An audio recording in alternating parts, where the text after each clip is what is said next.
आज बजट सत्र के प्रारंभ में मैं समृद्धि की देवी मां लक्ष्मी को प्रणाम करता हूं।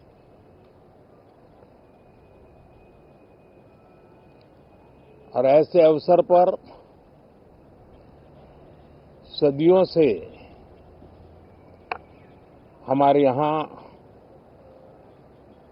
मां लक्ष्मी का पुण्य स्मरण किया जाता है।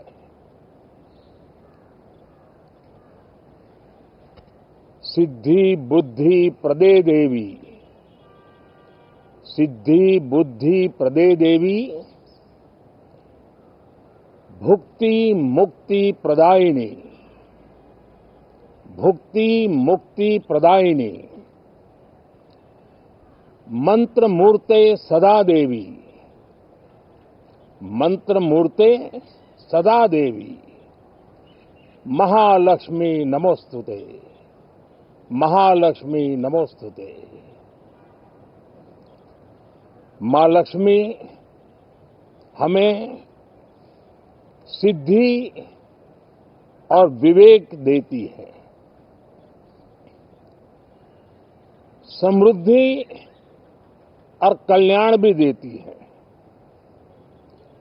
मैं मां लक्ष्मी से प्रार्थना करता हूं कि देश के हर गरीब एवं मध्यम वर्ग समुदाय पर मां लक्ष्मी की विशेष कृपा रहे। साथियों, हमारे गणतंत्र के 75 वर्ष पूरे हुए हैं।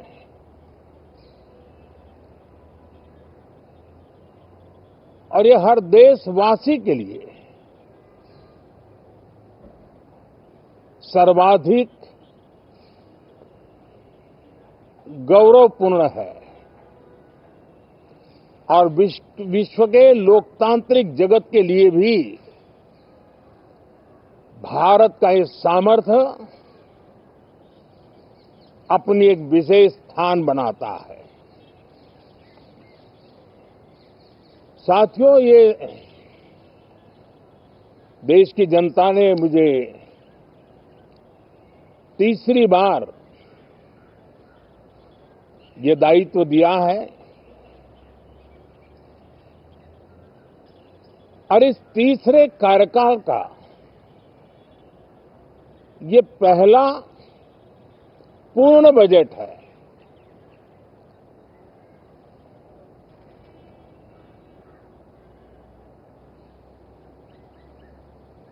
और मैं विश्वास से कह सकता हूं कि 2047 जब आजादी के 100 साल होंगे,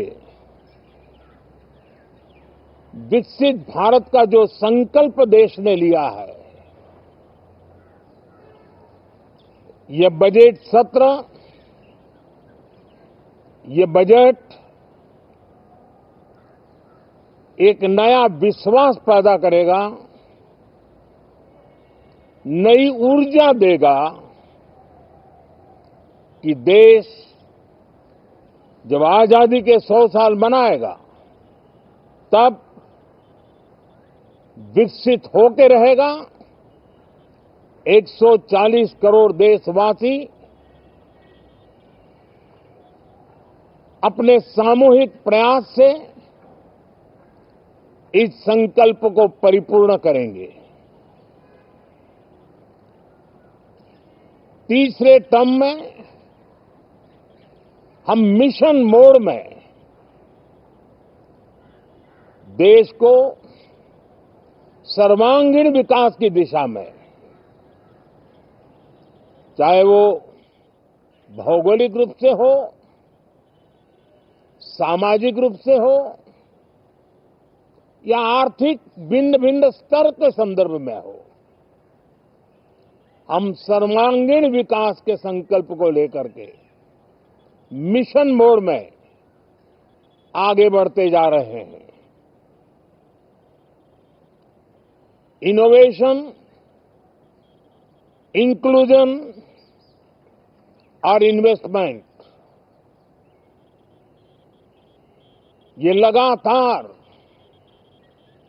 हमारे आर्थिक गतिविधि के रोड मैप का आधार रहा है। इस सत्र में हमेशा की तरह कई ऐतिहासिक बिल पर सदन को चर्चा होगी और व्यापक मंथन के साथ वो राष्ट्र की ताकत बढ़ाने का काम करने वाला कानून बनेंगे। विशेषकर नारी शक्ति के गौरव को पुनः प्रस्थापित करना, पंथ संप्रदाय के भेद से मुक्त होकर के हर नारी को सम्मानपूर्ण जीवन मिले, उसको भी समान अधिकार मिले, उस दिशा में इस सत्र में कई महत्वपूर्ण निर्णय लिए जाएंगे। Reform, perform and transform.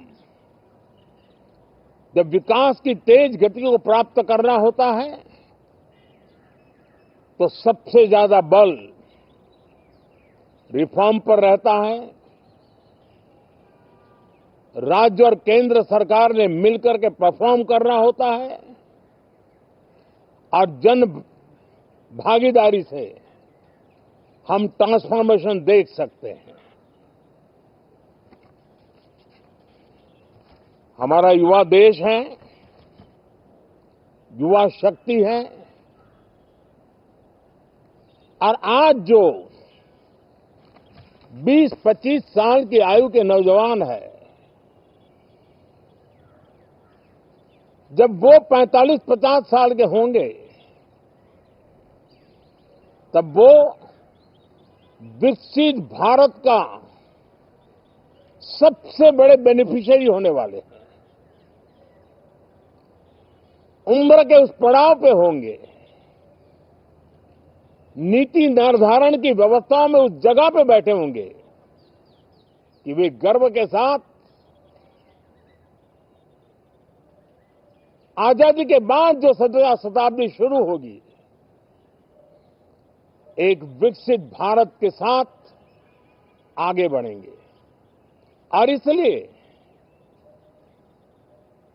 ये विकसित भारत के संकल्प की पूर्ति का प्रयास, ये अथाग मेहनत आज जो हमारे टीनेजर्स हैं, हमारी युवा पीढ़ी है, उनके लिए ये एक बहुत बड़ा तोहफा बनने वाली है। जो लोग 1930 में, 42 में आजादी के जंग में जुट गए थे, पूरी देश की युवा पीढ़ी खप गई थी आजादी के जंग में, और उसके फल 25 साल के बाद जो पीढ़ी आई उसको नसीब हुए। उस जंग में जो नौजवान थे उनको नसीब हुए। आजादी के पूर्व के वो 25 साल आजादी के जश्न मनाने का अवसर बना। वैसे ही ये 25 वर्ष समृद्ध भारत, विकसित भारत, ये संकल्प से सिद्धि और सिद्धि से शिखर तक पहुंचने का देशवासियों का इरादा। और इसलिए इस बजट सत्र में सभी सांसद विकसित भारत को मजबूती देने के लिए अपना योगदान देंगे। विशेष करके जो युवा सांसद है उनके लिए तो सुनहरा अवसर है, क्योंकि वो आज सदन में जितनी जागरूकता, जितनी भागीदारी बढ़ाएंगे और विकसित भारत के जो फल है वो तो उनकी नजर के सामने देखने को मिलने वाले हैं। और इसलिए युवा सांसदों के लिए एक अनमोल अवसर है। साथियों, मैं आशा करता हूं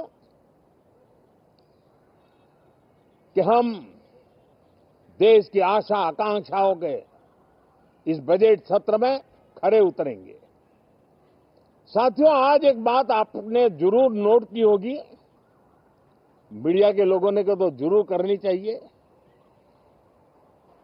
शायद 2014 से लेकर अब तक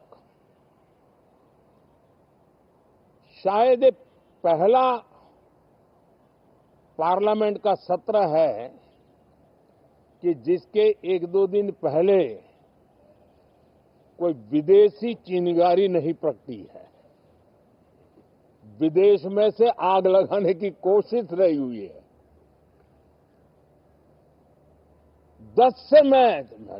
10 साल से यानी 14 से देख रहा हूं, हर सत्र के पहले शरारत करने के लिए लोग तैयार बैठते थे और यहां उसको हवा देने वालों की कोई कमी नहीं है। ये पहला सत्र मैं पिछले 10 साल के बाद देख रहा हूं कि जिसमें किसी भी विदेशी कोने से कोई चिंगारी नहीं हुई। साथियों, बहुत बहुत धन्यवाद।